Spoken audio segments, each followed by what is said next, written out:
2026 সালে এলডিসি গ্র্যাজুয়েশনের সিদ্ধান্তে আতঙ্ক নয়, বরং বাড়তি সুবিধা পেতে যাচ্ছেন ব্যবসায়ীরা, যা কাজে লাগানো গেলে রপ্তানিতে শুল্ক চ্যালেঞ্জ মোকাবেলা সম্ভব।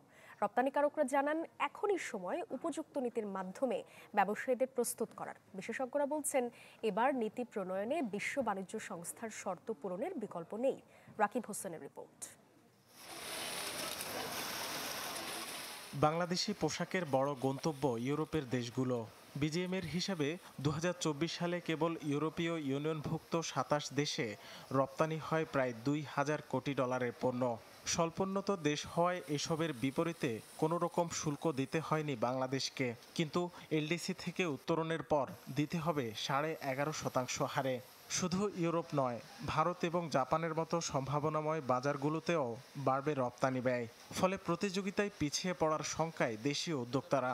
অবশ্য সার্বিক পরিস্থিতি বিবেচনায় 2026-এর পর অতিরিক্ত আরও 3 বছর শুল্কমুক্ত সুবিধা দিতে রাজি ক্রেতা দেশগুলো। আমাদের হাতে এখনো সব মিলিয়ে প্রায় 4.5 বছর সময় আছে। এখন গ্যাস এক্সপ্লোরেশন নিয়ে অথবা এই এনার্জি ট্যারিফ কীভাবে কমানো যায় এটা নিয়ে আমাদেরকে কাজ করতে হবে। As a business person easily পৃথিবীর বিভিন্ন দেশে মুভমেন্ট করার একটা সুযোগ পাবেন। তা মুভমেন্ট করার সুযোগ পেলেই আপনার ব্যবসাটাও ফার্দার এক্সপ্লোর করার সুযোগ পাবেন। এরই মধ্যে চ্যালেঞ্জ মোকাবেলায় বিভিন্ন দেশের সাথে যোগাযোগ শুরু করেছে বাংলাদেশ। শর্ত সাপেক্ষে সুযোগ দিতে রাজি যুক্তরাজ্য সহ বেশ কিছু রাষ্ট্র। আলোচনা চলছে মুক্ত বাণিজ্য চুক্তির বিষয়ে। এছাড়া সম্প্রতি চীনের ওপর বাড়তি কর আরোপের সুযোগ নিতেও উন্মুখ দেশীয় উদ্যোক্তারা। সব মিলিয়ে আতঙ্কিত নয়, বরং বাড়তি আশাবাদী হতে পরামর্শ দিচ্ছেন বিশ্লেষকরা। আতঙ্কিত হবার কোনো কারণ দেখছি না। কটন বেস থেকে আমাদের আস্তে আস্তে ম্যানমেড ফাইবারের দিকে মুভ করতে হবে, কিছু ইনভেস্টমেন্ট লাগবে, কিন্তু কটন বেস বেসিক গার্মেন্টের চাহিদা আন্তর্জাতিক পর্যায়ে কোনো কমছে না আর কমবেও না।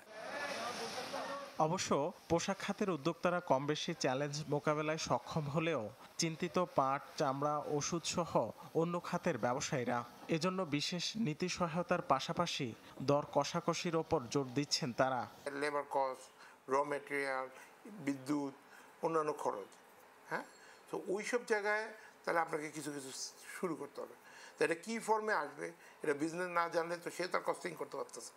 দ্রুত পলিসি দরকার, কারণ তাহলে বিজনেসম্যানরা বুঝবে যে গভর্নমেন্ট কোন সাইডের দিকে যাচ্ছে। সাপ্লিমেন্টারি যদি 60% থাকে ইম্পোর্টে আর 10% থাকে ডোমেস্টিক, ওরা বলবে যে অ্যান্টি ডাম্পিং ডিউটি দেবে, নাহলে সেফগার্ড ডিউটি দিয়ে দেবে, কাউন্টার। সো এইগুলো কিন্তু WTO নন কমপ্লায়েন্ট, আমাদেরকে WTO কমপ্লায়েন্ট হতে হবে। 2026 সালের নভেম্বরে বাংলাদেশকে উন্নয়নশীল দেশের স্বীকৃতি দেবে জাতিসংঘ। রাকিব হোসেন, চ্যানেল 24, ঢাকা।